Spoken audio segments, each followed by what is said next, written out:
on your end? I can hear you. Do a sound check on my phone, which Yep. should be good. As long as I sound good, yeah. It does enough. You can bump some gain though while I'm thinking about it. Chance. Yeah, I got you. I'll say my compressor. Where's YouTube? There it is. There's 3 dB.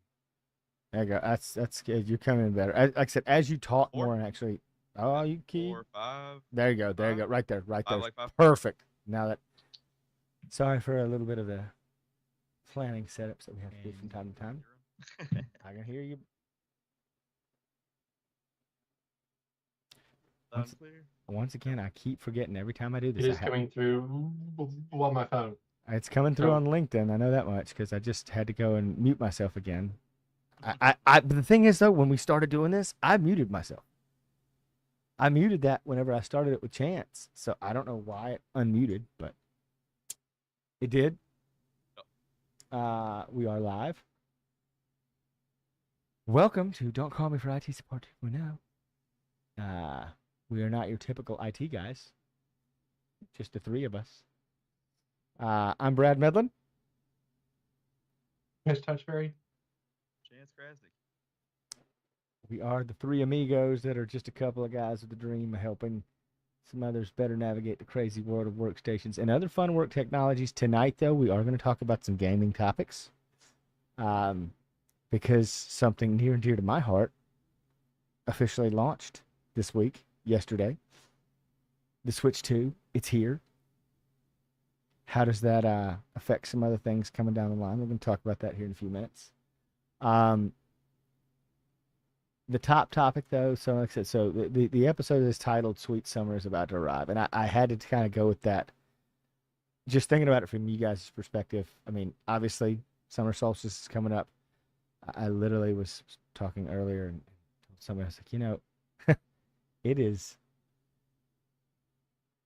really, really light out still at 7 o'clock, at 6:30. Yeah. And I was like, well, but see that, yeah, I was sitting downstairs and I was like, man, it feels a lot earlier than 6 o'clock. Because when you texted me, Chris, I was like, man, I need to get set up for everything. And I was like, you know what? Wow. Yeah. I have a fun topic that I want to talk about though, because it's kind of cool. It's obviously near and dear to my heart because it's storage. And Chris, you and I have had conversations on storage about 1,000 times over. I saw that. It's very nice. It is, and so storage is always a good thing. But it's not just talking about this card. So I want to be clear because I think that's a big thing to kind of go with. And the reason I say that, and the reason I want to kind of open with this, is so I'm going to transition us over.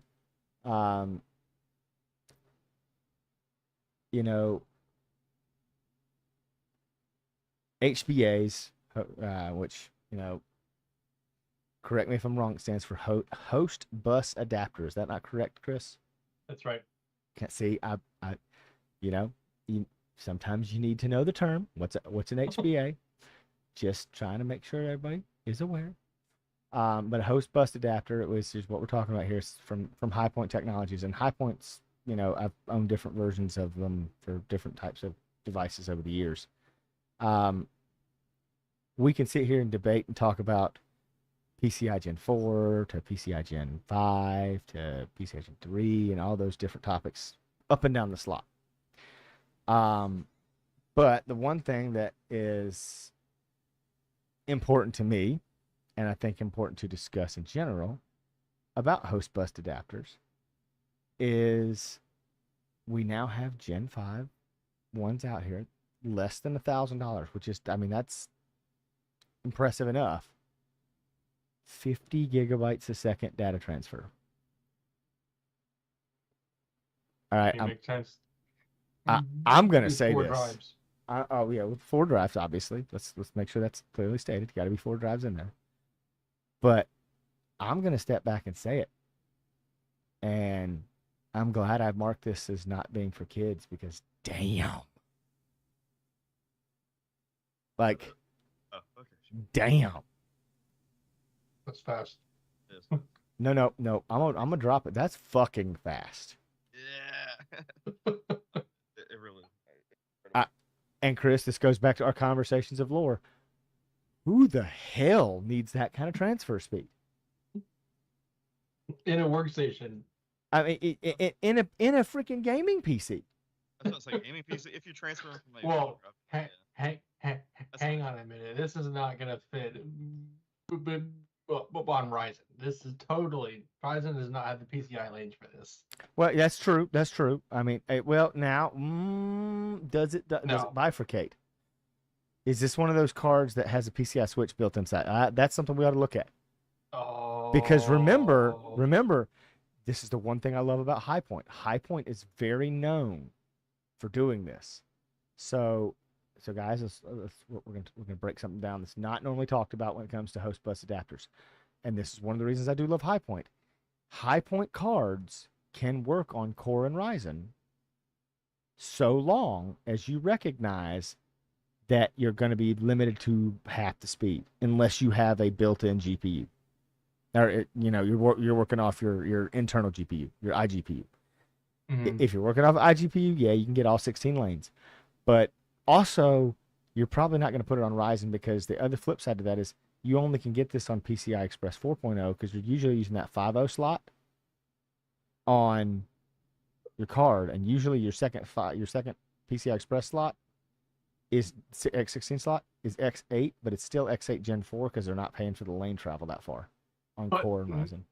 But now Core Ultra is limiting speeds on Gen 5.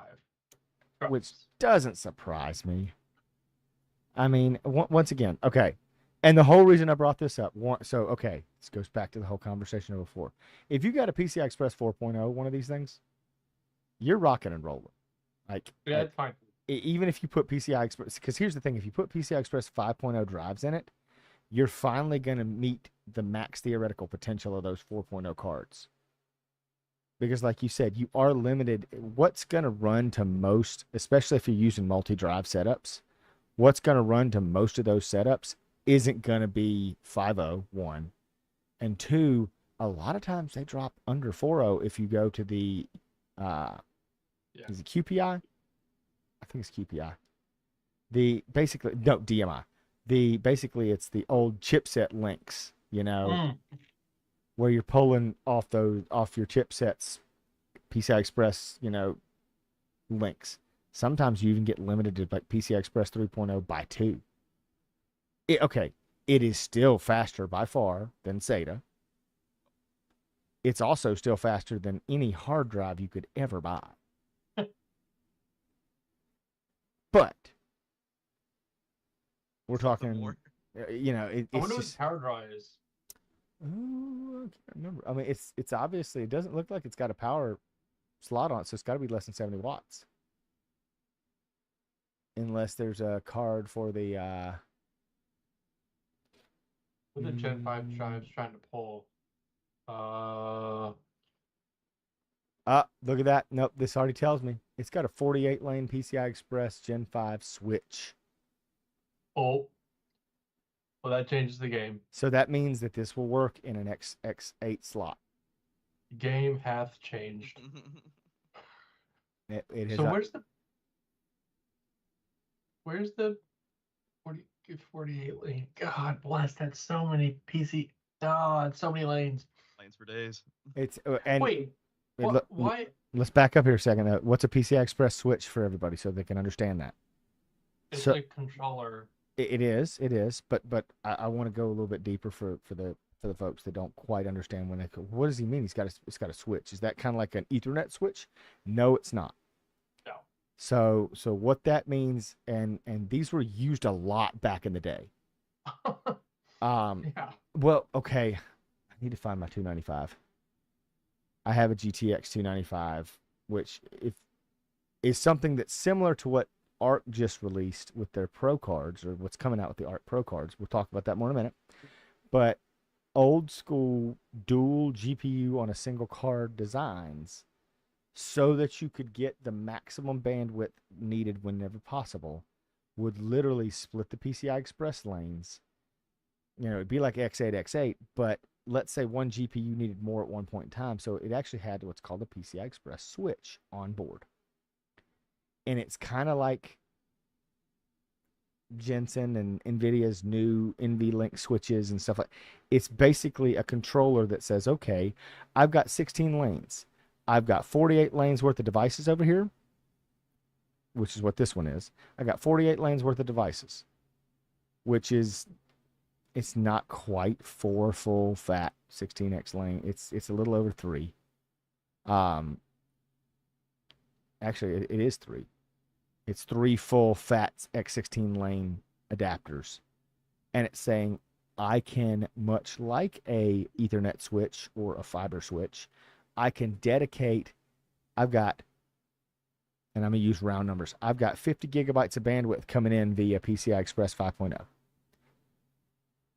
All right, I can divide that up amongst the actual devices internally to say, hey, I can actually I can pull off of that into that controller at one time 3 times that. So 150 gigabytes can be moving amongst the internal drive in theory. But when you go to send that data somewhere, it's limited to 50. So sending something to the 4 drives or from the 4 drives is limited to 50. But in theory, if you had it set up in 2 RAID 0 arrays, not RAID 10, but 2 RAID 0 arrays, you could actually copy from one set of drives to the other set of drives faster than 50 gigabytes a second, if the drives supported that. My question They don't. is, why are there 48 lanes? I mean, It's the switch. It's the switch. Because you don't need 48 lanes for 4 drives. You only need 16 lanes. So what it is it's so that if you have an X8 slot, it's able to read out better. Basically, it's overcompensating. It's like saying, all right, I have a 10 gig switch that's only hooked up to a 1 gig internet. Mm-hmm. It's faster movement internally, but it's not going. It's redundancy. That's really the term you're looking for. Redundancy. And I know that seems silly and stupid, but it also allows it to not require bifurcation. Mm. That's the nice feature. Which is nice. You don't need a PCI Express slot that has to be bifurcated, because it's going to treat it like it's an X16 card as one X16 card. Internally, it does all the thinking. That is my understanding of PCI Express switches. This could be something. Go ahead. Something else that I noticed, 64 gigabytes a second peak performance. I guess we're going to get a drive that does 16 gigs, because that's math. All right, I was going to look at these things to begin with, so I'm going to Amazon. Okay. Math it is. Because that sounds right. Mathing is hard. Yes, that would be correct. Okay, so here's the thing, and this is what you have to understand. Theoretically, I'm also going to pull this up so we can look at it too, because this would make more sense. WIKI. I thought the Gen 5 peaked at 14 gig. Nope. The Gen 5 drives do right now. But PCI Express. But the architecture. They're just so no, the architecture is 64 gigs. Oh. So where is it? Tells me down here. Scrolling down. Let's see the actual. What? I'm going to look at the actual. I'm looking for the generation compatibility. So 5X finds the widths of 1, 2, 4, 8, and 16. Up to and including PCI Express 5.0. X12 and X32 links were defined as well, but nobody uses them. So where is lane speeds? That's what I need. Here's the standard.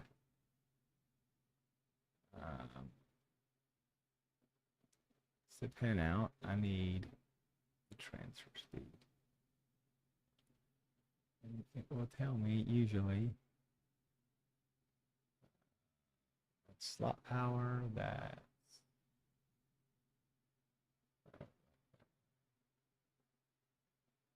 oh, here we go. Okay, so throughput. So a single lane of PCI Express 5.0, which was, by the way, just so everyone's aware, and this is where people have to understand this. Once again, we have to go back to gigatransfers, which is the reference that we use for. What does everybody know that is the reference for? Gigatransfers is the reference for the same thing as megatransfers for RAM. Oh, it's your double data rate. So you reference everything in a double data rate situation because it's an in-out setup. You can your max throughput is 64 gigabytes or gigatransfers a second, and its single throughput, its non-double data rate, is 32 gigabytes a second. So you double that data rate because of the way that works, and you get 64. So PCI Express 5.0 it's 7.0 and X16 throughput. There's some rounding here because bits to bytes, so on and so forth. 63.015 gigabytes a second.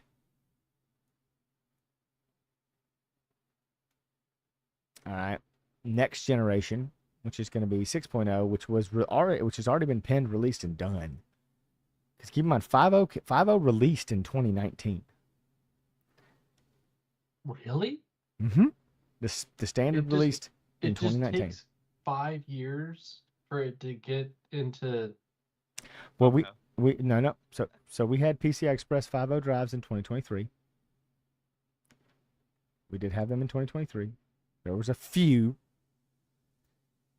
Most of them were in the server space. Oh. Because that's where everything goes first.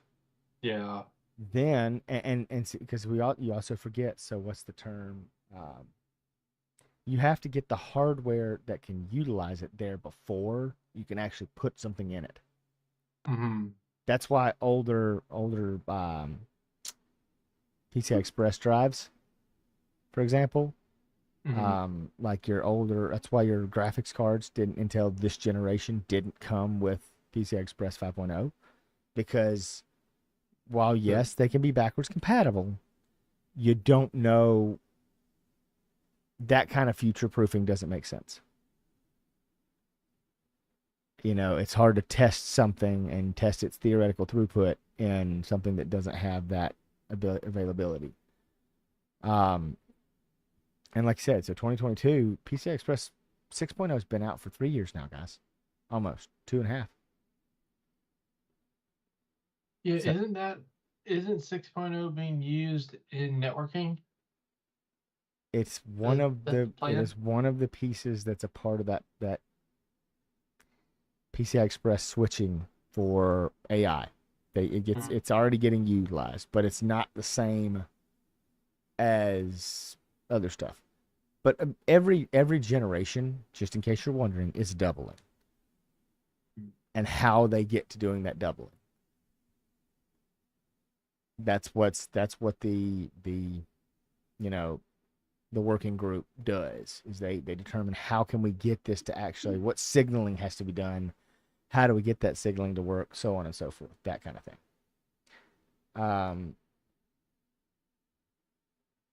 But you gotta get there once again. But the reason I brought up Amazon is because here's the thing. Okay, I've also got to point out another thing, because most people forget this. PCI Express 3.0 was the living standard for 7 years. It was fine. It still is fine. Right, it's fine. I mean, you're talking 16. PCI Express 3.0 on an X16 link, you're still transferring 16 gigabytes a second. You can do 10 gig, totally fine. On On an X8. You say 3.0. Yeah, well, that's not an X8. To be an X16, you'd have to do it to get 10 gig. But no, not 10 gigabit Ethernet, 10 gigabit, 10 gigabytes. Well, no, you would need that actually. That's a lie. No. Like Chris is reminiscing. 10 gigabit is Ah, 10 gigabit is a little over a gigabyte a second. So it's like 1.3, 1.4 gigabytes a second, something like that. So yes, in theory, you can do over PCI Express 3.0 on an X4 card. You can do gigabit, 10 gigabit Ethernet. On 4. That was the longest run. Yep, that was. Good heavens. Mhm. It was 7 years. That was the longest run. And that was it's because computers didn't really change between 2010 and 2020. The number of major PC changes was fairly minimal. Then we quickly went from 4.0 to 5.0. Well, that wasn't just Intel's fault. I mean, AMD wasn't releasing parts that made sense to work. They tried to innovate, but it just wasn't working for them. But like I said, we had all that discussion to go into this, which is, so now you can go over here and look at an SUNG 9100. Now you can get a 9100 Pro, which is the 4 terabyte variant for less than $500. It's $100 off what it launched for. Yeah. All right. And its read speeds are up to 14,800 megabytes a second. So conversion factor is about 14.4, 14.3 gigabytes a second. Yeah, we don't sell a whole lot of Gen 5 drives right now. Well, this is why I was getting ready to scroll down, because you can now see that you can get Gen 4 terabyte drives for less than $300. Yeah. And the prices are falling crazy fast right now. I mean, you can get a 4 terabyte non-pro version, the 990 Evo Plus, 4 terabytes, $252. I remember we did. This is gonna tiny little rabbit hole. We did a build in 2017, late 2017. We were fixing a computer, and the customer had a 2 terabyte 960 Evo. Mm-hmm. It was $2,000 for 2 terabyte. It was like not SLC, but it was MLC. Mm-hmm. My God, it's like $1 a gig. Well, the last SLC, or the last MLC, not TLC, the last MLC device that Samsung made was the 980 Pro, 2 terabyte. Yeah. That was the last MLC. Now everything is TLC. Wait, which God bless. The 960 Evo. Now I want to know. I think I'm wrong about that. The 970, it was a 970 Pro. It only went up to 1 terabyte. That's what it was. Slash. 12 cents a gig now. What is $1 a gig. the 960? Dear God. 960 Evo Plus is TLC? No. Yeah, that doesn't surprise me. At 2 terabytes? It was TLC? expensive TLC. Well, TLC was still new then. Remember, 960 was the first generation someone came out, and Intel was the one that did it, was QLC. With those Intel 660Ps. Oh, first gen QLC was trash. In terms of read write, but it was also only operating on a PCI Express Gen 3 setup. So I mean, it was not great, but it worked. Yeah. I mean, now everything's QLC just about. That's crazy. Which is, that's how development works. Somebody's got to be the pioneer of it. You know, that's what blows my. So goes back to storage. So okay, and this will tie into the Switch conversation. 1 terabyte micro SD cards that are reasonably priced. I don't know if you've looked, but I mean they're not like right now. If you need to buy storage, now is the time to buy. It's because depending on how things go, long term, supply and demand. I'm not going to base on tariffs or anything like that because ultimately I don't think they're going to really make a long-term impact. They may make a short-term impact, but they're not going to make a long-term impact. And the reason I say that is watch the overall trend. If QLC or something like that, if people produce less, that's always been the supply trend. If there's that much supply, they'll find a way to get the price low enough. If there's that much demand and supply is dwindling, it's got to go up because they have to be able to preserve that supply what they can. But like I said, a 1 terabyte micro SD card, those things are tiny, guys. Like they're smaller than your fingernail on your pinky usually. I mean, they're itty bitty. And these things are, $100. Right around $100. Amazon Basic one that I'm seeing right now, $59.99. That's Amazon Basics, gotta love it. Yeah. that's right at about what the full size drives are. I think we buy 1 terabyte Gen 4 for about 100. One of the more recommended ones, the 1 terabyte EVO right here, $74.99. Yeah, so okay, less than $100 for a terabyte. There you go. That should tell you like that. I mean, storage is moving that direction. It's always going to come down over time.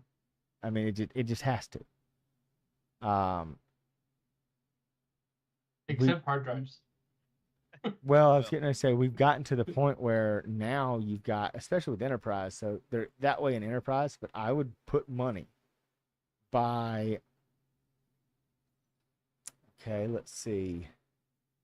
Like 2025 by 2030 or by 2035 at the latest, you will be able to buy a internal. I don't care what PCI Express generation you want to look at. I don't care if you think about SATA as well. It's probably going to be one of those E3.S type setups because that's slowly starting to move its way into consumer. You're going to end up being able to buy a drive that's probably got 20 terabytes of solid state storage on it for the same price as a 20 terabyte hard drive. Like I said, I'm talking 5 to 10 years from now, not currently. Yeah. Do not expect in 2027 to be able to buy a 20 terabyte. Like, they're way too expensive right now. But as with anything, the longer they last, the more that they go out, the better off they'll be. And that's kind of the big deal. Let's see. I have, now this is me. 15 terabyte Gen 5 data center grade U2 with power loss protection is $2,000 for 15 terabyte Gen 5. Okay, so if you think about what a 2 terabyte in M.2 probably cost 5 years ago, yep, you're about half that price. So like I said, maybe it takes 10 years, depending on the way things go. And it is what it is. So, like I said, I brought up the micro SD cards because if you're going to buy a Switch 2, you might want to get you a handy dandy high speed little bit extra storage setup. And even the 512 gigs, you want to hear this? The Evo's $32.99. I was getting ready to say they're garbage That's cheap. insane. Dude, garbage cheap. God. Well, what's funny, and this is here's a delineating factor that people are forgetting. So, as part of the new SD standard, that these 1 terabytes and 512s that you're looking at aren't applicable to, there is a new SD standard that basically sets it up over PCI Express. So, it On Switch? quadruples. Well, not on the Switch. I don't know if it's on the Switch. I'm just saying the new SD standard that came out about 2 years ago. Let me look it up quick. I think it's SD Express.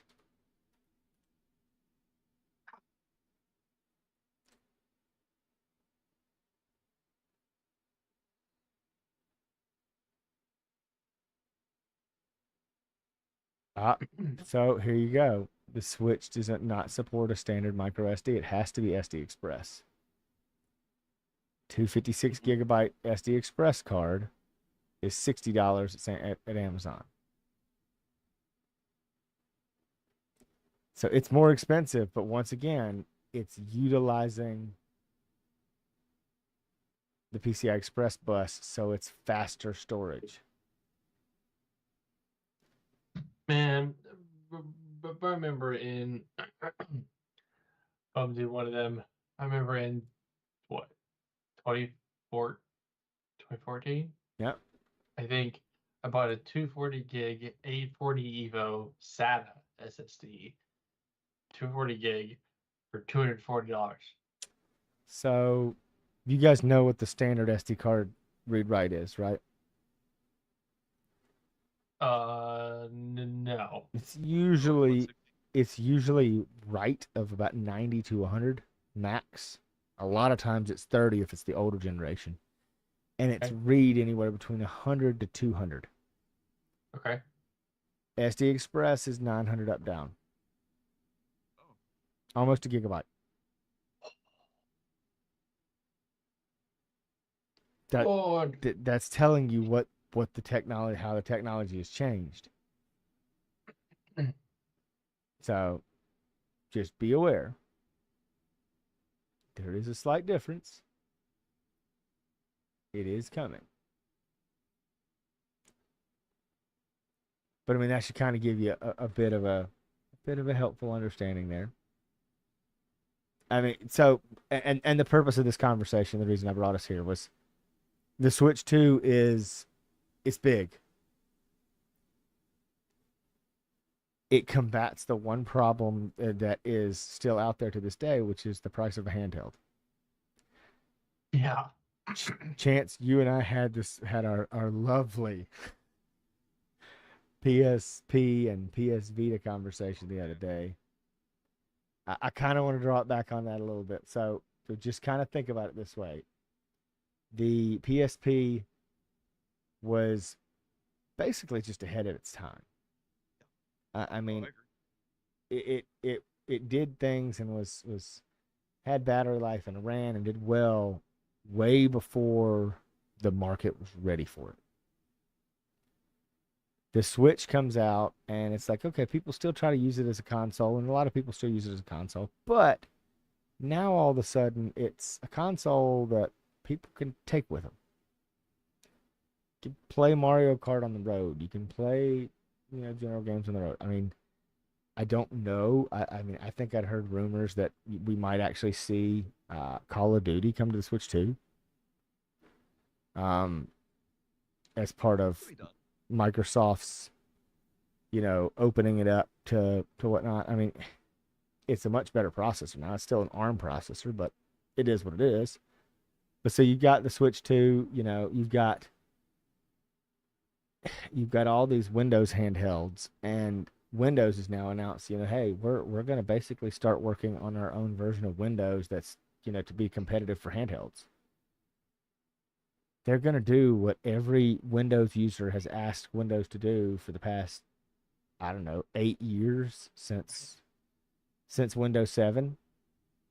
They're going to strip out all the BS bloatware so that you don't have to, when you boot up, you don't have 90 billion things that have to boot up to run Windows. I mean, that's the crazy thing to me, is that's been the standard. The standard has been, when you have a handheld device, handheld computer, whatever you want to call it, when you have a laptop, whatever, they've all been treated the same. Windows has needed a stripped down version that says, I don't need to install, 18,000, applications that no one's going to use. Bloatware, I call it the Dell installation problem. Install Windows on a Dell laptop, and Dell instantly installs all their software with it as part of that installation through Windows Update. And that's fine and dandy, but if it doesn't benefit, I don't need to have 19 things that start in my startup folder that I'm not going to use. I just want Windows to boot. And it requires you to have more system RAM because, and this goes back to the age-old adage, the more RAM you have to start with, the more RAM Windows is going to use when you boot. How much was Triceratops using? It doesn't matter. Any machine I have currently, if you've got over 128 gigs of RAM, so if you have 192 plus, you're going to boot up with at least 18 gigs of Windows. It's that is Windows unpacked, basically. That is Windows saying, "Hey, I see enough system memory. I can stretch my legs. I don't have to compact myself or compress myself in memory." That's stupid. It's stupid, but guess what? Stupid. If you have that ability, it runs smoother. It does run smoother. I've never seen Windows lag. Like Windows. Oh. I mean, you haven't run Windows on you haven't run modern Windows 11 on less than 8 gigs. No, I haven't. Or 8 gigs or less, because 8 gigs or less, it takes forever to boot. Now, like to go from the splash screen to get into Windows and sit there, because Windows is actually trying to calculate, what do I need to not run? God. Because it has to not run certain background tasks, because it doesn't have the memory to run it in, and you run anything else. And if you try to run a game on top of that or anything on top of that, you basically have said, and I used to deal with this all the time in the enterprise space, like, because people just, the dumbest thing you could ever do is you buy one of those little thin and light boxes, and with that little thin and light box, you put 8 gigs of RAM in there in single channel memory mode. Oh my God, that's the worst. I mean, if they'd have just put and you know this too, Chris. I mean, an 8 gig SODIMM or an 8 gig DIMM stick, a second stick. I mean, we're talking what, $15? Yeah. I mean, to get literally twice the performance out of a machine, because one, Windows can fully load into that first 8 gigs, and two, you get double the memory channels, double the memory bandwidth, because double the channels. Yeah. So I mean, I hated that. I hated seeing that over and over and over and over and over again. And I saw it over and over and over and over and over again. This is why I never do a build with only one stick of memory. Yep. This is the stupidest thing. Always 2 sticks, at least. Oh, I mean, yeah, it doesn't make sense to do less than 2 sticks. I mean, unless you just are willing to take unless you're putting, going into our next topic, talking about 64 gig DIMMs that are now available for your Core series and your Ryzen series. Unless you're willing to sacrifice a little bit of memory performance, but you're going to say, okay, I'm going to go ahead and buy a 64 gig stick so that when I get, another $300, I'll buy another 64 gig stick. Or I say $300, but let's use this. That's like 180. So when I get a little bit more money, I can buy another 64 gig stick, and I can have 128 gigs dual channel. Unless that's your plan, you should always just go ahead and buy 2 sticks. Yeah. We all know reselling memory is pretty much impossible. So it's not like you can go out and say, hey, I'm going to go get a quarter of my monies, but because you're not going to get, if you go to sell memory on eBay or something like that, you're not going to get a quarter of what you paid for it. You got to get like $10. Yeah. I mean, you got to, yeah, you're lucky to get anything for it. Mm-hmm. And that's just how the secondary markets work for them. You're not going to get memory prices like you can go look up full PCs And you can see why, like that's where they're like, okay, I'm unloading these old 16 gig sticks in here because that's where I'm going to get, because it's in a system. Somebody will buy them because they're in a system. Right. You know, On the machine I'm running now. that's how that usually is going to work for you. Like I think I had a kit of like 2x8 DDR4 on my desk for a couple years, and it was basically just a paperweight. And I'm like, there's no point. Like, I'm not gonna put it in a build, and nobody's gonna buy it. I'm like, this is just a paperweight. It's so cheap. How it goes. I literally have. I'm holding two G Skill Trident Z RGB DDR4 3200 CL16 16 gig sticks. I've got two more of them. Actually, I have four. I have six more of them. They're worthless. But I say I'm holding two. Hold four for you. Yeah, right here. They're sitting on the desk. Yep. There's four of them. There's 64 gigs of G Skill memory. I may have you send those up to me. I have a system with 64 gigs, but they're not RGB, and I might want RGB on it. There you go. If you want them, like I said, pay the shipping. I'll ship them to you, buddy. I got no use for them. They're literally sitting here. They came out of an old system once again because I upgraded the system, and that's how that is. That's how that always works, man. It's like I said. I mean, it's the same thing over and over and over again. You're not gonna. RAM is one of those things that much like storage, you're not really gonna be able to resell it. It's you're gonna hold on to it. I have copious amounts of M.2 drives that I've got over the years that where I made an upgrade from a 2 terabyte to 4 terabyte or 1 terabyte to 2 terabyte or so on and so forth. That's just the way the world's going to work for me sometimes, Know what I'm happy about though? What's that? This podcast just reduced and reused and recycled just now. We had No, absolutely. Yeah, we just repurposed. It was great. I mean, you can do it however you need to do it too. It's a nice thing is get it to somebody else. Like I said, that's half the parts that I have. I mean, if I had to, if somebody had a need for them, that's what they're gonna do. I'm gonna give them away.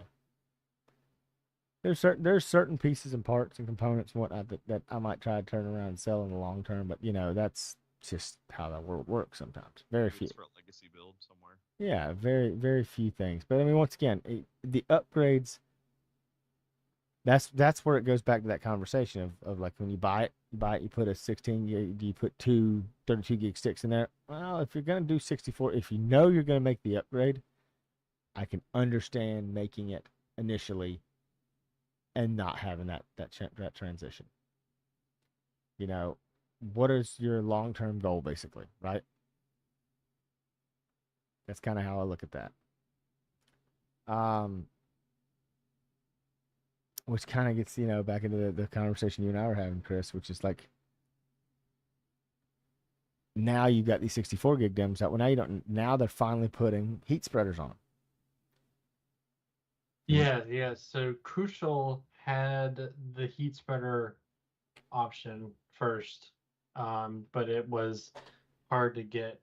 And then Kingston had the value RAM, just the bare PCB, which is fine, but it runs a little hot. So now that they have their model with heat spreader, which is nice because then we don't have to actively cool it. But the fact now that we have 64 gig 6 of non-ECC in both SODIMM and UDIMM for both laptop and desktop is just like we don't even consider really 192 anymore. We just go from 128 to 256. Yep. Well, and that's where the fun thing that I've been thinking about more too is, so going back to handheld discussion. Where is, so like right now there's, all right, laptops. Let's take a short conversation about laptops and handhelds at the same time. There's three types of memory you put in a laptop. You have soldered, which is unupgradable. What you buy is what you get. You never can change it. That's an okay thing, but it's also 10 times faster bandwidth because it's soldered closer to the actual CPU. So it's actually going to be faster memory. So if you have to have integrated graphics or anything like that, that's why your Xboxes, your PlayStations, your handhelds your right now. Mac, Yep. yeah. Your Mac, there's Dell, HP, ultra thin and light designs, those kind of things. Most of them have soldered memory. And that's an okay thing. Um, the next version you have is SODIMM, which is basically a compact. It's what we all know that goes in a laptop. That's a SODIMM stick. So it's a little more square, a little chunkier, but able to do what you need to do with it for the size it's good. Right? And then finally, you have CAM, which is compressed attached memory module, and CAM 2 or whatnot, how you want to look at it. So CAM is the new version, and CAM is going to provide.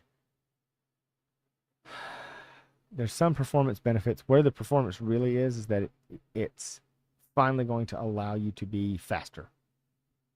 You can finally get over, I can't remember if it's 6,400 megatransfers or 6,800 megatransfers, whatever. I can't remember what SODIMM's limit is. And the limit is that SODIMM's 208 pins as opposed to 240 with a regular DIMM kit.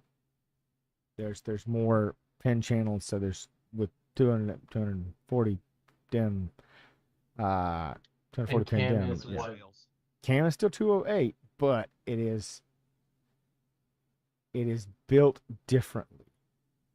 Okay. Structurally, so that your pins, once again, because where you run into the latency penalty with SODIMM is the distance you have to space things physically from the CPU.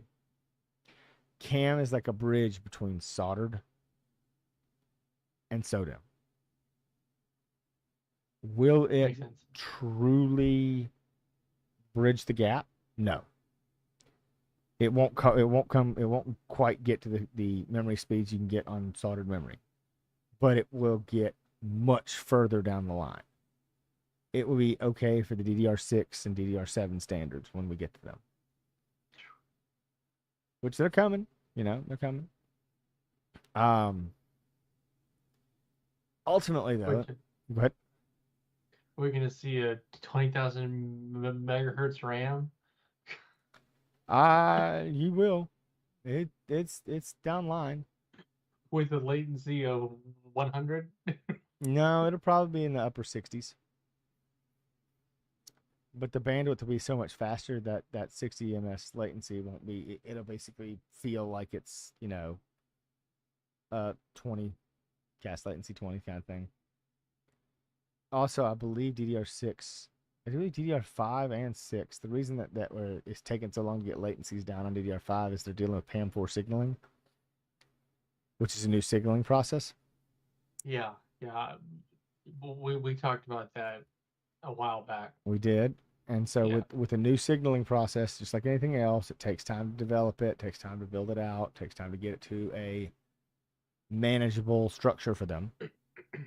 And we, like I said, we'll get there. It just takes time, patience and time. Things will be okay. Like when DDR5 first came out, our first build on DDR5 had 64 gigs of RAM, but it was 4x16 because they didn't have the 32 gigs thick yet. Mm-hmm. Which is crazy. Oh yeah, I mean it's just like that.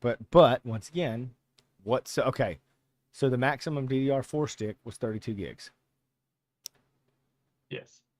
when you That took change a while. when you change DDR standards, do you know what they do with the max DIMM support for the standard every time? I think It quadruples. yeah, so DDR5 conceptually supports 500 gigs of RAM on core, but Conceptually, it will take a while to get that because the node has to shrink to make it get there.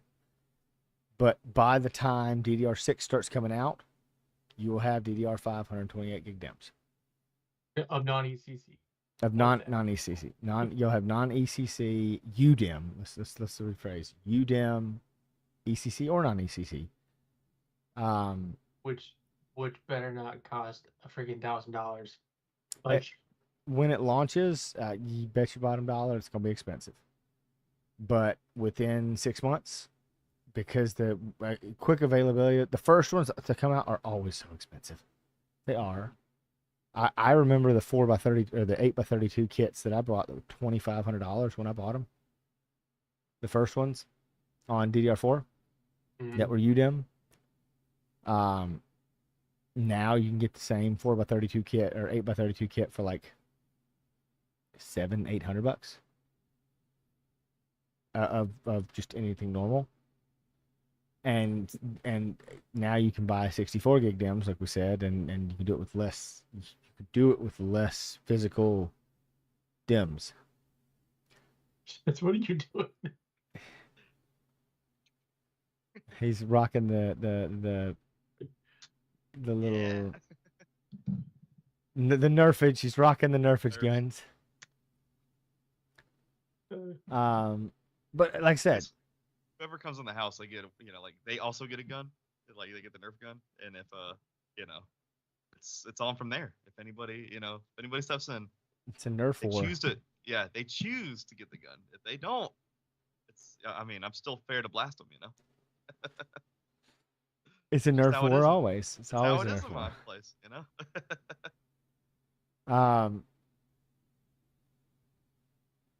But yeah, but the handheld conversation, like I said, it's I'm excited to see where we end up going. Absolutely. Portability is, like I said, if there was something that was truly a PSP competitor that had PSP type games, and oh by the way, let's say maybe in because the conversation that Chance and I had is, how many handheld devices are, like I said, if I'm playing a game on a handheld, I don't need it to have 5, 6, 8 hour battery life. Like in all likelihood, if I want to play something like powerful, I'm okay with it having 1, 2 hour battery life, so long as I can play my games and enjoy them at a reasonable level for 2 hours. If you're playing video games handheld, completely portably, one, you're going to be tethered to some kind of internet. So you're going to be either A, in some kind of building, or B, outside of some kind of building that has enough access for you to play. Because most of those games, and there are games you can play single player a lot on and get through it. But I'm trying to think. I don't know many games that you can get away with these days that don't have some sort of network requirement. Well, I know you're thinking more along the lines of No, I'm thinking like GTA, for example. Single player mode on GTA requires a network connection. 5. Yeah, GTA 5 requires a network connection to play. Single player. So What was the other one I'm thinking of? There's a couple of other big ones that are that way too. Because I think with the Switch though, you have like a lot of platformers that do kind of like they don't necessarily have to, Agreed, and that's the beauty of it. There are certain designs they built that it way. they built it to be or they built it and designed a lot of these games to be. But for most of the point, like I said, 2 hours. If you're sitting there playing with a handheld for 2 hours, and unless you just have some awesome setup where you can sit there and you got your arms to be able to rest and your hand to be able to rest, and you're not like holding that device for 2 hours is going to make you pretty tired. It's like just arm wise, especially as big as these things are getting. Hell, if, if, if you hold your phone here for like half an hour, probably gonna fall on your face. That kills me too. Yeah. It's really. And if you're playing it sitting up, once again, what's the harm in having a cable that you run off to a outlet for while you're sitting next to it? Sit next to an outlet and play it. So I've got no problem with the connection of that. I think that's what what we've got to find is the balance. Is what can you and that's kind of what I want to see on the Switch is what's its true runtime on battery. If it's 4 hours, I mean that's awesome, but that's also like you're gonna break these down in sessions too, especially if you know like if you had a long car trip or something. well, yeah. But once again, if you're riding in the car for 4 hours, have power out there. I mean, there should be some kind you're of gonna have you're gonna have 65 to 105. I mean, you can get. Matter of fact, most cars you can get an 130 watt adapter with ease, 160 watt adapter with ease in a car. You might not get a 250 watt or 300 watt adapter, but you would have enough to at least boost your performance and keep you running for hours on end if you really wanted that. But I also make the statement I just said, which is how long are you going to physically hold that and play a game and go in between runs? Because I mean, most vehicles about every 4 to 6 hours have to stop to be refueled too. So I mean, you already got to stop and you already got an interval. It's like I said, I kind of want to see what's its true battery life. Is it that long? And it makes me question, okay, if I got a 6 hour battery life on a Switch, what performance was left on the table? Could I have gotten something that would have given me 4K 120 docked gaming if I had 3 hour battery life instead of 4 hour? Those are the kind of questions that I tend to ask, and bring it full circle. How does this remotely relate to work technology and that kind of stuff? Well, it relates in the sense of we as working organizations are becoming more and more mobile. And while I am not advocating, hey, you're going to go work off of a handheld gaming device, I'm not thinking that's the next generation of workers. What I am thinking about is, hey, okay, if I can fit this into a handheld gaming device, what can I fit into a professional work laptop? Something that's going to be good for the 99%. Or maybe not even the 99%, maybe it's good for the 70%, the typical average design firm, that's going to run some solid modeling programs, or it's going to run some, Revit or something like that. What's the typical workload usage? And I want to be able to balance that.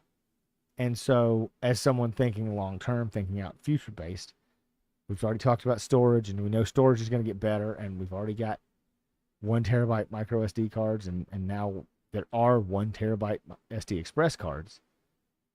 But we've already got these kind of technologies that are kind of saying, hey, we can prolong and miniaturize and get longer life out of something or longer use cases. What is our balance? What is that balance we can get that would make the greatest effort and the greatest sense? I mean, we are, like I said, we're already seeing graphics cards with 96 gigs of VRAM, and now we get to go full circle back to what we talked about with the switches from earlier. So, Arc Pro launched at Computex this past month. The end of this past month, beginning of it. All right. Arc Pro is technically it's a cut down version of the Arc Battle Mage cards that are out right now.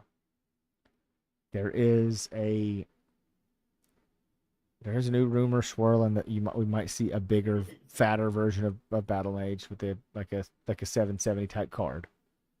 Like the A770, you might see a B770. That is out there. Who knows if that comes to full occurrence? But one of the things that they did do is they said, hey, we're going to do something unique that we haven't done in a while, which is we're going to launch a dual GPU on a single card setup. Saw that. Now, how is it different though?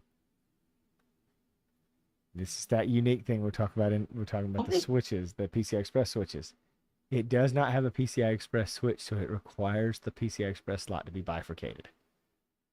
Because all of them run on an X8 interface.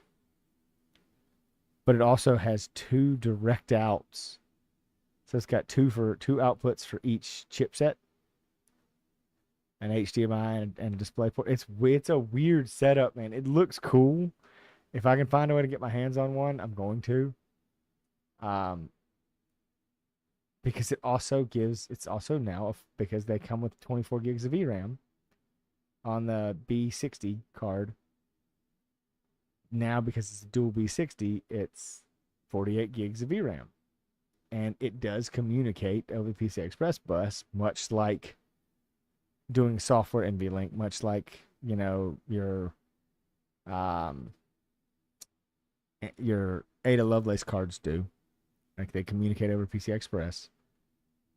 But it is a unique setup. Like, I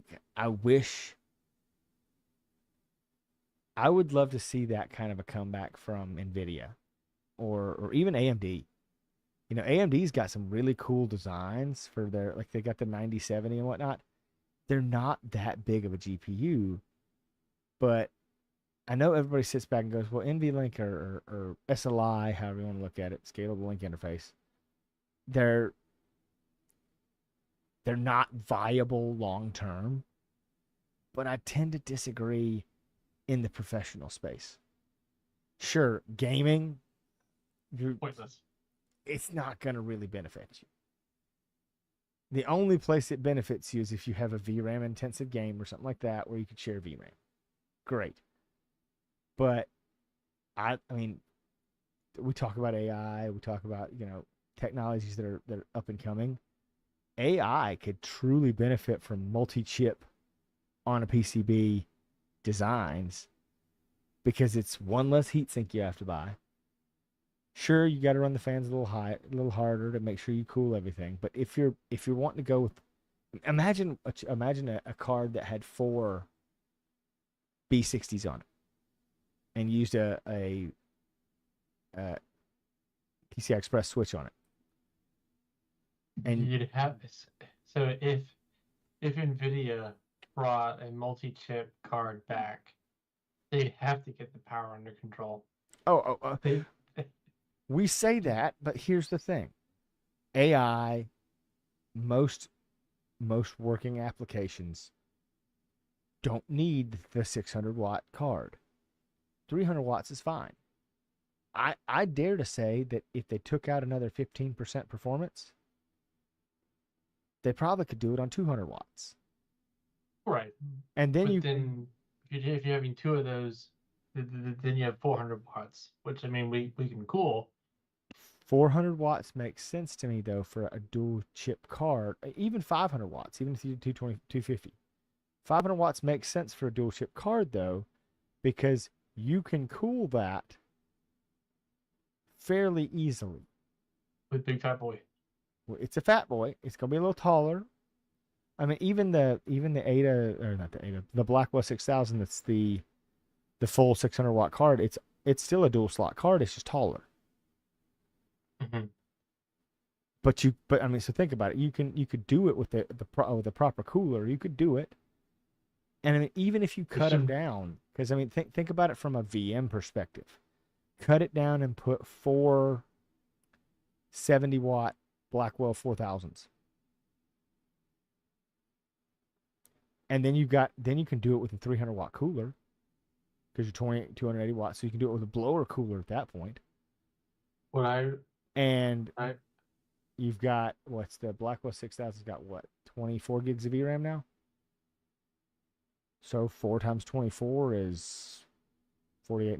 Now it's 96 gigs, but it's easier to subdivide and say, okay, now I can run 4 VMs directly off this and give them a true good VM experience. Right? What I want to see is that pod slot Titan cooler actually be used in something. That's monstrous. Yeah, I mean, and it gets back to where are we going with most devices now? Water cooling's the big thing now. I mean, even servers to this day and time, everything's water cooled. So if servers are all water cooled, and once again, because of the way data centers are going, we don't care about power. I mean, what if you had two 300-watt chips on a card that you were water cooling, and you could get, all right, so now instead of on a 7 PCI slot board, hey, get or 6x16 slots. We'll go 6x16. You can now double, instead of holding 6 Blackwell chips, you could say, hey, I can get 12 in this one device, and they can communicate with each other. I mean, it's innovation that went away because of lack of competition. I mean, I don't know how many of you ever used the AMD cards with Crossfire, but it was garbage. I remember. I mean, SLI worked. It was, I mean, it would cause games to crash from time to time. But in theory, it worked much better. And even now you got frame gen, things like that. I think SLI could make a comeback here. Or NVLink or whatever you want to call it. Could make a mild comeback. And if done properly, you know, across a single device. I mean, think about it that way too, Chris. Let's say you got a gaming GPU. I'm going to use gaming as my example here, but we'll talk workstation in a second. You got a gaming GPU that's got two 300-watt GPUs on it. And I'm going to mildly say it's 25080s. Because what was a 295? All right, I've got to look this up, and I got to show y'all. All right. The 295 X2? Yeah. It wasn't an X2. It was just a 295. 285 was the actual... Or the 1690, the 690, the GTX 690 was the last 2 card. Mm-hmm. Oh, I remember that one. Yeah. Is it 680? That was like $2,000, I think. Yeah. It's insane. So, wow, 55 nanometers was the 200 series. The Titan Z. That was it. The Titan Z. Freaking Titan Z, man. Which that was pre-Pascal. It was one before Pascal. It was Maxwell. Was it Maxwell? No, it was pre-Maxwell. It's one before Maxwell. Hang on. Come on, keyboard. Titan Z. But okay, to give you a performance scaling here. Kepler. What do you think the next? Okay, Kepler. It was Kepler. So it's the one before Kepler came before Maxwell. Maxwell was the Titan X, the first Titan X. Yeah. I gotta look. I don't think I still have it. I had a Titan X. I had an original Titan X. 12 gigs. It was 12 gigs because it was 2 6-gig cards from Kepler. That's insane. Dude, like, we're talking about generally talking about, a generational, had to get the right term out of my mouth there, a generational transition that was like, okay, and that was when NVIDIA goes, well, SLI really isn't doing anything. And keep in mind, how long had we been on PCI Express 3.0 at that point? Almost 10 fucking years. Yeah. PCI Express 4.0, if we had that ability. So you lost NVLink whenever we went to the 3000 series. The 2000 series technically still had it. No, you could NVLink to 3090s. That's right. Okay, this is 4000 series. So you could do two 3090s, right? You could do 229 or 20. Well, they didn't have 2090s. They had the Titan RTX. You could do 2080s or 2080 Supers or 2080 Ti's. You could do 2 of those. All right. That was still heavily reliant on PCI Express 3.0. Just keep in mind, 2080 is now essentially 6 years old. Since we got Blackwell, 2 years back was Ada launch. 2 years behind. It would be nice if I 2080. What now? What the? What? Well, I mean, I'm like, think about this. The 2080, while did the 2080 support PCI Express 3.0? I got a 2080 Super, actually right there. That's running on a Ryzen 3000. So But was it what was the generation it supported? 80 Super. Can't type. Super. I'm going to look real quick. 3090. 3.0 by 16. So it's 3.0. Okay, so the 2080 was still 3.0. The 3090 then had to be the first 4.0, right? Yeah, because yeah. And so this is what they learned with the 3090. The need for the bridge on it, because NVLink came out with the 2080, right? The need for the bridge on the 3080, on the 3090, it basically did the same as what you could do over PCI Express 4.0 with 8 full lanes.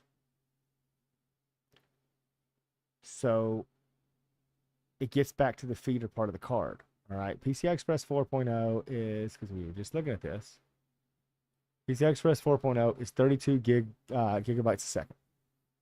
All right. So 8 of those lanes is 16 gigabytes a second.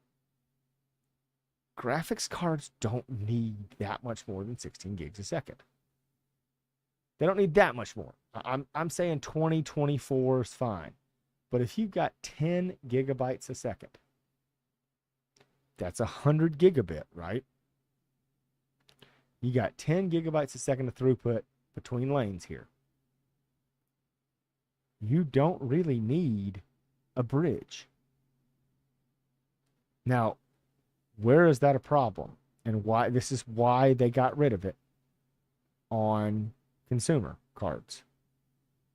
It's a problem on consumer motherboards because you only have 32 or you only have 16 high-speed lanes.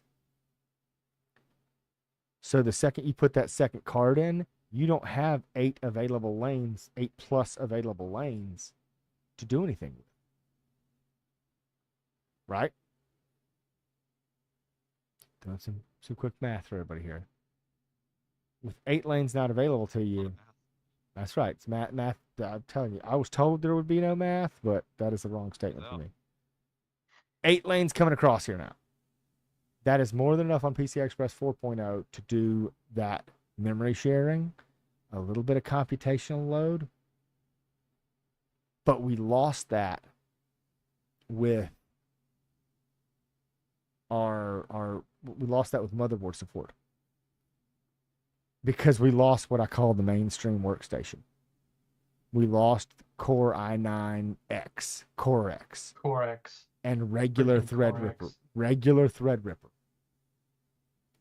I miss Core X. I do too, trust me. I still have my board back there. But in regular Core X scenarios and solutions, in regular Threadripper, because that's the big thing. Threadripper when it came out, Threadripper 1000, 2000, 3000, why was it so popular? Because one, you could get a motherboard that wasn't $1,000. You still had 8 DIMM slots. PCI lanes. And you had PCI lanes out the butthole. You got the same thing with Core X. You had 8 DIMM slots. You had PCI lanes out the butthole. That was what those upper end cards were meant to go into. Gaming on a Core i9 or Core Ultra 9, 14900K, 285, 385, whatever the next gen becomes.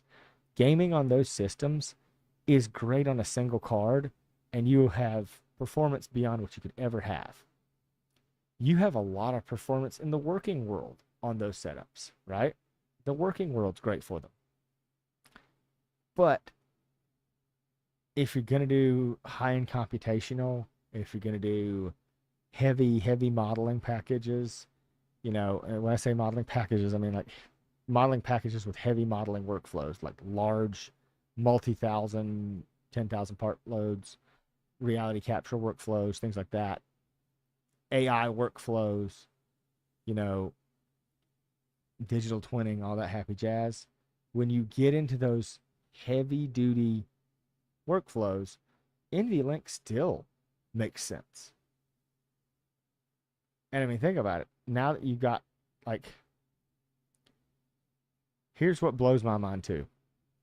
And I think this is where I'm gonna take a second to kind of stop and have the everyday customer conversation. The everyday user, everyday buyer. Let's break it down for them. The everyday buyer can buy a card that's a 70 or 80 class card from 2 generations ago off of eBay or Facebook Marketplace or wherever. You can buy a 2 generation old card, save 50% on them, probably on the 80 class or 70 class, and probably be as performing as the, I mean, you within. All right, I got Tech Power up. I'm gonna share my screen so you guys can maybe see this when you see it. It'll be a second behind, but it'd be good to see. So if I go and look at the 5070, and I go scroll down here and I look at the performance database, all right, at 10% behind a 5070 is a 3080, essentially. A 4070 Super, which you should be able to get for, 20% off, is 94% performance of a 5070. Yeah, I was gonna mention I've been looking at this Titans Z for quite a while, and the 9070 XT is more than three times faster, more than 3 times. Then the Titan, what now? Titan the Then the Titan Z. Okay, Titan Z. I got you. Yep. All right. Just kind of crazy. Yes. But the Titan Z is how old? Right. I was about to say, is it a decade in the making? No, it's more than that. God. It's I took my glasses off. Like, It is blast from the past? May 20. It released May 28th of 2014.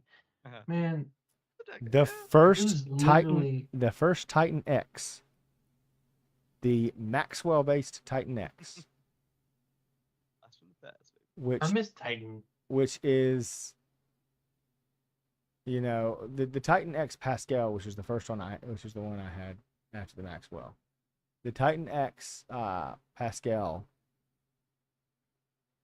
The Titan X though is, let's see, let's come down a little bit. It's 70% behind the 4060. So I'm trying to find something that's good. So the Titan X Pascal, that was a big leap. That was like I would say if you had to stop at something, the Titan X Pascal is something to stop at. And here's why I say stop at the Titan X Pascal, because I guarantee you can find one of these things for a couple $100. The Titan XP. It's got 12 gigs of RAM, which is $100. It sold for $1,200 when it was launched, but it's $1,200. But I mean, a 3060 12 gig is slower than a Titan X Pascal. A card from essentially 4 years ago is slower than a card from 9 years ago, and you can probably get the Titan X Pascal for cheaper. Yeah, because the memory bus is what? I can't. It's 5. It's Can't 384 bit. remember. 384 bit. It has to be 384 Yeah. bit because it's 12. Because the 3060 has a terrible memory bus. Was it 192? What's the 3060? 3060 12 gig has a memory bus of 192 bit. So it's half the memory bus. Boom, done. I mean, I want them to bring back the Titan.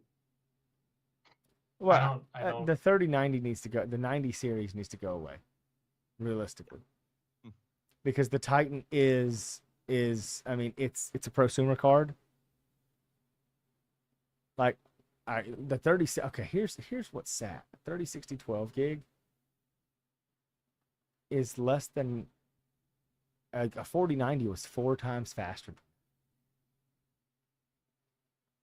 A 4090 was 4 times faster than a 3060 12 gig. Wow. A 1 generation top end was 4 times faster than the last gen. That should not be the case. Like, if you just go back in years to the way things were, I mean, look at, like, here's the greatest example of it. A 2080 Ti, this is the way things used to be. The 70 series used to be able to barely beat the last gen 80 series. Yeah. All right. So I'm gonna go look at a 37. So a 3070 Ti beats a 2080. I'm gonna go to a 3080. A 3080 Ti. All right. Let's see where the 4070 barely beats the 3080 Ti. All right. But let's see, where does the 4090, the 39, let's see, okay, 3090 Ti, we'll go to 3090 Ti. Where does the 4090 slot in with the 3090 Ti? It's 55% faster than the 4090 Ti. The 4080 Super is 20% faster, but only barely. All right. It's 19% faster, I should say. So, like, here's where we screwed ourselves. So now, the 3090 Ti, the 5080 should be, go to the 4080 Super, the 4070, the 5070 should be faster than the 4080 Super. Yeah, no. The 4080, the 5070 Ti is slower. Yep. And the 5070 stock, which is where it is, the regular 5070, which should be faster than a normal 4080, not even close. A 4080 is 20% faster than a 5070. A regular 4080, not a 4080 Super, a regular 4080 is 20% faster than a 5070. That tells you that the lack of competition in the mid band is just way out of whack. Yeah. Unfortunately. And I mean, I don't know how it's going to change, how it's going to get better, how it's going to get worse. It's something's got, like I said, this linear package of, once again, like I said, the 5080 has the same amount of memory bus as a 4080. That needs to change. The only thing that changed with the 5080 to the 4080 is you got a shader bump. That's it. A shader bump. Yeah, they really should have made the 5080 a 24 gig. Now the 5080 Super will probably be 24 gig, but they really should have made the 5080 24 gig. I mean, especially since the 5090 is 32 gig. Yes. I mean, the disparity, okay, what's the 4090 to the 4080? Disparity between those two. The 4080 is 25%. Less than 25% the 4080 Super. Less than 25% the 4080. The 5090, just to kind of go back for comparison's sake, the 5090 to the 5080 is 34% difference. That should not be the case. There should not be that wide of a gap between those two. Like, in my opinion, to have that wide of a gap, the 5090 should be a Titan. It should be counted as that prosumer. There should be the 5090 should slot in, and this would help NVIDIA on sales. The 5090 should slot in with, you know, maybe 20% less shading units. And then have a Titan RTX that's, you know, got the full fat card. Take 20% off the card, you know, bump yourself down 20%. Like, there's more sales you could get there. You could sell it for, you don't have to go 20% less. You could go 15% less price and 20% less, you know, make that bump, and you got, and then you can make the Titan 2500. And they would sell like hotcakes. And you could even give the 5090, you know, like I said, the 5090 could still have 32 and the Titan could have 32 and it'd be okay. And the 5080 have 24 and it's no big deal. But we've done our rabbit holes chasings. Obviously. We gotta love the rabbit holes. We gotta take a second here. So I am planning to do this. I may do it by myself on Monday or Tuesday, because I'll be gone next weekend. If not, it'll be the following week. Looking at the series updates on the part 2 for the digital twin setup. So episode 5 is likely going to be our part 3 or our part 2 of digital twins. I'm going to talk about some reality capture, what it is, why is it so important. It'll be a breakdown, be a shorter episode, probably only about an hour in length. But it'll be a deep dive. So it'll be a good conversation to understand, you know, more on reality capture, what's out there, what can be done, what softwares are utilized, who's the big players in the game. All in all, how are things beneficial, so on and so forth.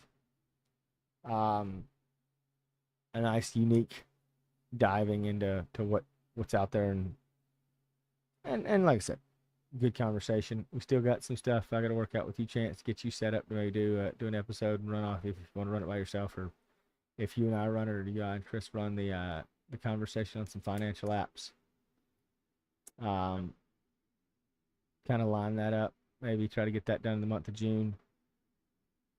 And then, yeah, we should be talking more about this. I think we said, you know, Computex was just a couple of weeks ago. Like I said, the big launch from Intel was that they had their conversation about their Arc Pro graphics cards. AMD decided to pull us out on a new one and launch the new Threadripper series, which is a drop-in for 7,000. That's nice. It's still only 96 cores. I still have questions on if somebody builds an air-cooled version, how the heck they can handle PBO and that kind of situation, because Chris, you and I know how much power that draw is. It's not.